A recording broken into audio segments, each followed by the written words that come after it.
дразни с неговата позитивност, бе. Той постоянно така вънка може да вали, град да има градушка, той... какъв прекрасен ден! Викам, умри, малко стара. Викам, ти нямаш право да живе, остави нас, един ден тръгваме извън София да излизаме малко с нея, така за уикенда, да види малко зелено. Той в колата карам, нали, той гледа през прозореца и... Обичам България. Викам, брат, още сме в Люлин, изчакай малко.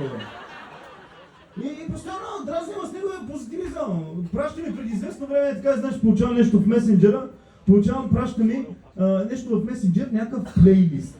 Викам, аз нищо да го отворям, викам, брат, какво е това? Той, да, това е любовен плейлист, да си го пуснеш, когато правиш любов. Гледам го това, викам, това никога няма да си го пусна.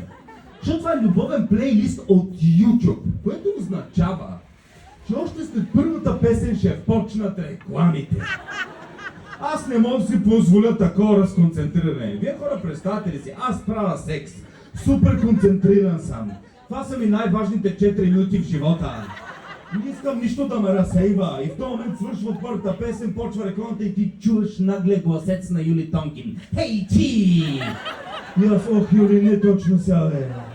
Той, хей ти!